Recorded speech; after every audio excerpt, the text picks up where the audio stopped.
ბევრმა შეიძლება არ იცოდეს საერთოდ თბილისში მიტროპოლია თუნდაც სიონში სადაც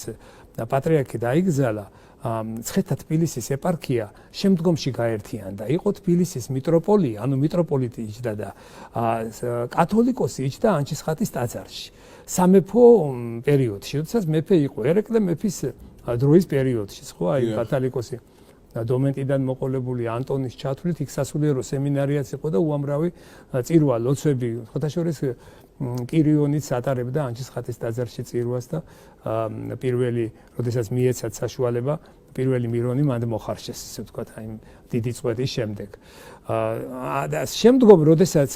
უკვე ანჩისხატის ტაძარი შეგნებულად დაამცრეს. ეხლა თქვენ დავით აღმაშენებლის ქუჩა არ არსებობდა და ეს იმიტომ რომ დავით აღმაშენებელი ვინმეს არ ახსენდებოდა, არა. ეს უბრალოდ საბჭოეთის ერთ-ერთი მეთოდიკა იყო, რომ დიადი საქართველო დამოუკიდებელი ძლიერი საქართველოს პერიოდები ხო რაღაცნაირად უნდა ყოფილიყო ხალხისთვის მივიწყებული ან რაღაც როგორც ასე თქვა რაღაც ჩაჩოჩებული ესე კი ბატონო ხო და ესე იყო თბილისშიც ანჩისხატის ტაძარი იმიტომ რომ აქ მეფის ტახტი იდგა და აქ რაღაცას ასოცირება იყო და ეს ხატის ბოლო გაბრძანებას ნიკიტა თალაკვაძის პერიოდში ხო ეს უკვე 30-იანი წლებია ეს როგორც აი ქრისტეს აი რო აიღებენ ქალაქში ყველაფერს ხო იცი და ბოლოში შენ ყველაზე წმინდას რო შეეხებიან აი ესეთი რაღაც იყო ასე ვთქვათ აი ანჩისხატის გამობრძანება თო თბილისში ისე ასოცირდებოდა როგორც ცოცხალ ღმერთს ახლა ისე არა ზოგიერთი რო განმარტავს რომ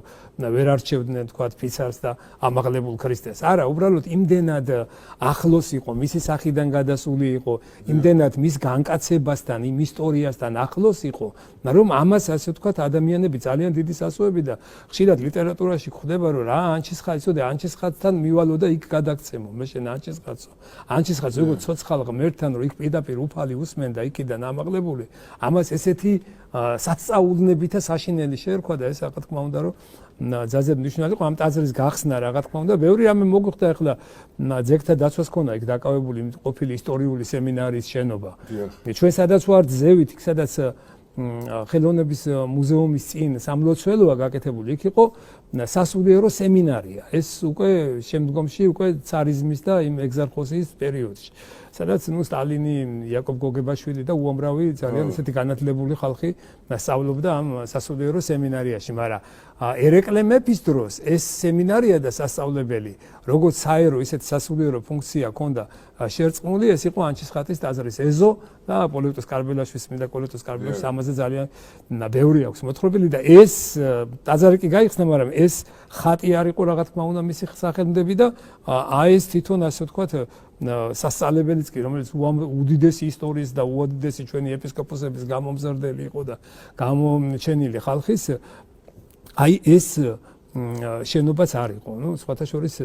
პატრიარქს ქონა ძალიან ისეთი ბუნება ადამიანებთან ჩვენ ერთხელ მოვიწადინეთ რომ იქ ზეთა დაცვაში იყო ერთი ადამიანი და ნუ ახლა თავიდან ხო იცი გვიხდებოდა ცოტა ახალგაზრდების ვიყავით და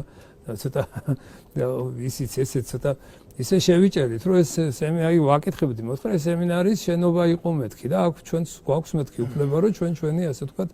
წავიკითხოთ ხო ეს ხო პირველი შეჭრა ასე ვთქვათ მე სასამართლოები მოხდა ეს მოხდა და მე სასამართლომ გაამართლა როგორც საეკლესიო ქონება ამაზე ძალიან ბევრი იმუშავა